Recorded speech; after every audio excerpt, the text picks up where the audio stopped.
माँ का सपना, वो बेटा जो लौटकर कभी नहीं आया। गांव के किनारे एक पुराना पीपल का पेड़ था। सुबह की हल्की धूप उसकी पत्तियों से छनकर नीचे गिर रही थी। वहीं नीचे एक बूढ़ी औरत बैठी थी, सफेद बाल, कांपते हाथ, आंखों में इंतजार। उसका नाम था गंगा देवी।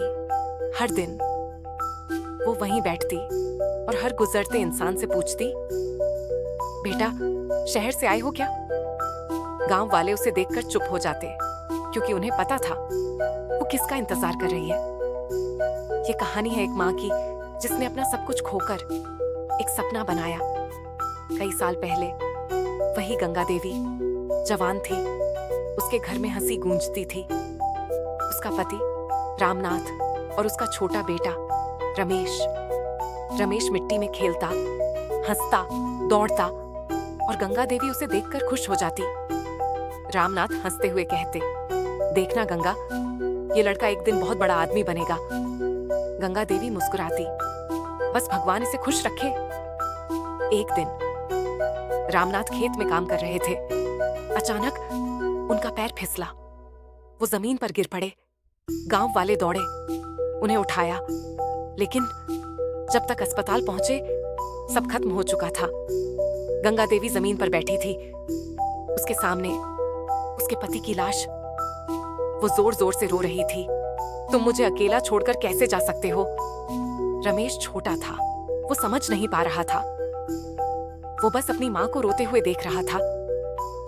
उस दिन एक औरत ने अपना पति खोया, लेकिन उसी दिन एक माँ का जन्म हुआ। अगले दिन गंगा देवी ने आंसू पोंछे और काम पर चली गई।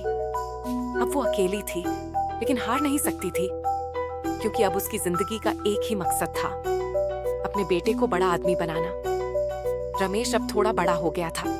जब भी गंगा देवी खेत जाती, वो पीछे पीछे भागता, माँ मैं भी चलूंगा। गंगा देवी हंसती, नहीं बेटा, तू पढ़ाई करेगा। रमेश पूछता, पढ़ाई क्यों? गंगा देवी उसके सिर पर हाथ रखकर कहती, ताकि तू वो जिंदगी जी सके जो मैं नहीं जी पाई। गांव का छोटा सा स्कूल। रमेश पहली बार स्कूल गया। उसकी आंखों में चमक थी। वो घर आकर बोला, माँ मैं मास्टर जी जैसा बनूंगा। गंगा देवी की आंखें भर आईं, तू उससे भी बड़ा बनेगा। एक दिन स्कूल से फीस का नोटिस आया। गंगा देवी के पास पैसे नहीं थे। उस रात वो चुपचाप बैठी रही। फिर उसने संदूक खोला। उसमें एक चीज थी, उसकी शादी की चूड़ियां। वो उन्हें हाथ में लेकर रोने लगी। अगले दिन वो बाजार गई। दुकानदार ने पूछा, अम्मा ये क्यों बेच रही हो? उसने मुस्कुराकर कहा, अपने बेटे का भविष्य खरीद रही हूं। साल गुजरते गए। रमेश बड़ा हो गया। अब वो पढ़ाई में बहुत अच्छा था। गांव के लोग कहते, ये लड़का एक दिन बड़ा आदमी बनेगा। लेकिन अब रमेश बदलने लगा था। उसे गांव छोटा लगने लगा था। उसे लगता था यहाँ कुछ नहीं रखा। एक दिन रमेश अपने दोस्तों के साथ बैठा था। दोस्त बोले, तू शहर जा, वहां पैसा है, नाम है। रमेश सोच में पड़ गया। उस रात उसने माँ से कहा, माँ मैं शहर जाना चाहता हूँ। गंगा देवी का दिल कांप गया। बेटा वहां तू अकेला कैसे रहेगा? रमेश बोला, माँ अगर मुझे बड़ा बनना है तो जाना पड़ेगा। गंगा देवी पूरी रात नहीं सोई। उसने सोचा, अगर मैंने इसे रोका तो इसका सपना टूट जाएगा। अगर जाने दिया तो शायद ये मुझसे दूर हो जाएगा। सुबह उसने फैसला किया, जा बेटा, लेकिन मुझे भूल मत जाना। बस स्टैंड, पूरा गांव खड़ा था। गंगा देवी ने बेटे के बैग में पैसे रखे। रमेश जल्दी में था। उसने माँ को गले लगाया, लेकिन उस गले में अब वो गर्माहट नहीं थी। बस आ गई। रमेश चढ़ गया। बस धीरे धीरे चलने लगी। गंगा देवी भागते हुए बोली, बेटा अपना ख्याल रखना। लेकिन रमेश ने पीछे मुड़कर नहीं देखा। घर अब खाली था। चूल्हा ठंडा था। दीवारें खामोश थीं। गंगा देवी दरवाजे पर बैठी रहती, हर आवाज पर चौंक जाती, लेकिन कोई नहीं आता। शहर में रमेश की नई जिंदगी शुरू हो चुकी थी। नई दुनिया, नई पहचान, नई सोच, और धीरे धीरे वो अपनी माँ को भूलने लगा। क्या रमेश पूरी तरह बदल जाएगा? क्या माँ का इंतजार खत्म होगा, या किस्मत कुछ और ही लिख चुकी है? शहर, बदलता बेटा और टूटता रिश्ता बस धीरे धीरे शहर में दाखिल हुई। ऊंची ऊंची इमारतें, चमकती सड़कें, हर तरफ भागती हुई भीड़। रमेश खिड़की से बाहर देख रहा था। उसकी आंखों में एक नई चमक थी। यही है वो जगह जहां मेरी जिंदगी बदल जाएगी। वो बस से उतरा, हाथ में एक छोटा सा बैग, दिल में बड़े बड़े सपने। लेकिन उसे ये नहीं पता था कि यह शहर उसे क्या बनाने वाला है। शहर उतना आसान नहीं था। पहले ही दिन रमेश को रहने की जगह ढूंढनी पड़ी। कई जगह गया, लेकिन हर जगह एक ही जवाब, पैसे हैं। आखिरकार उसे एक छोटी सी गंदी सी खोली मिली। छत से पानी टपकता था, कमरा छोटा था, लेकिन उसके पास कोई और ऑप्शन नहीं था। उसने खुद से कहा, बस शुरुआत है, एक दिन मैं बड़ा घर खरीदूंगा। रमेश रोज सुबह निकलता, हाथ में फाइल, दिल में उम्मीद, हर ऑफिस में जाता। सर जॉब चाहिए, लेकिन हर जगह रिजेक्शन।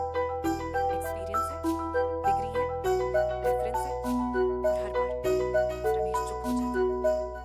एक दिन पूरा दिन घूमने के बाद रमेश थककर फुटपाथ पर बैठ गया। आंखों में आंसू थे। उसे माँ की याद आई। माँ होती तो कहती, हार मत मान। उसने फोन उठाया, माँ का नंबर देखा, लेकिन कॉल नहीं किया। नहीं, मैं उसे अपनी कमजोरी नहीं दिखाऊंगा। उधर गांव में गंगा देवी हर दिन फोन करती। उस दिन भी फोन लगाया। रमेश ने देखा, लेकिन इग्नोर कर दिया।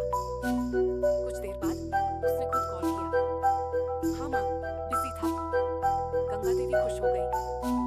बेटा, खाना खाया? ठीक है ना? रमेश जल्दी में बोला। हाँ माँ, सब ठीक है, और कॉल काट दिया। गंगा देवी फोन को देखकर मुस्कुराई। मेरा बेटा खुश है, लेकिन सच कुछ और था। धीरे धीरे रमेश को एक छोटी सी जॉब मिल गई। सैलरी कम थी, लेकिन शुरुआत थी। अब वो नए लोगों से मिलने लगा, उसके दोस्त बने, और धीरे धीरे वो बदलने लगा। अब वो स्टाइलिश कपड़े पहनता, इंग्लिश बोलने की कोशिश करता, और गांव को भूलने लगा। एक दिन ऑफिस में रमेश की मुलाकात हुई रिया से। रिया स्मार्ट थी, मॉडर्न थी। उसने रमेश से पूछा, where are you from? Ramesh थोड़ा हिचकिचाया, फिर बोला, सिटी साइड। उसने झूठ बोला। रिया हंसकर बोली, नाइस। उस दिन के बाद दोनों की बातें बढ़ने लगी। अब रमेश का फोकस बदल गया था। पहले वो माँ के लिए जीता था, अब वो खुद के लिए जीने लगा। पैसे आते ही वो अपने ऊपर खर्च करता। नए कपड़े, मोबाइल, रेस्टोरेंट्स। माँ के लिए पैसे भेजना धीरे धीरे बंद हो गया। उधर गांव में गंगा देवी रोज इंतजार करती। हर दिन दरवाजे पर बैठती, किसी से पूछती, शहर से आए हो क्या? फोन का इंतजार करती, लेकिन फोन कम होते गए। एक दिन गंगा देवी अचानक गिर पड़ी। गांव वालों ने उसे उठाया, डॉक्टर के पास ले गए। डॉक्टर ने कहा, इनकी हालत ठीक नहीं है, ध्यान रखना पड़ेगा। लेकिन ध्यान रखने वाला कोई नहीं था। गंगा देवी ने कांपते हाथों से फोन उठाया, रमेश को कॉल किया। उधर रमेश रिया के साथ रेस्टोरेंट में था। फोन बजा। उसने देखा, माँ कॉलिंग। रिया बोली, पिक अप। रमेश बोला, लेटर, और फोन रिजेक्ट कर दिया।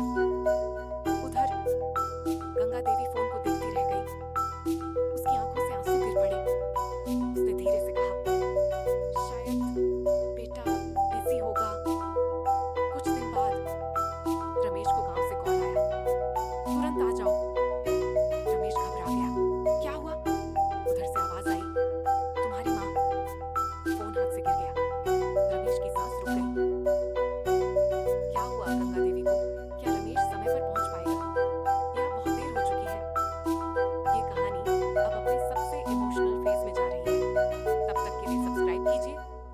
पार्ट के लिए। Part 2 coming soon.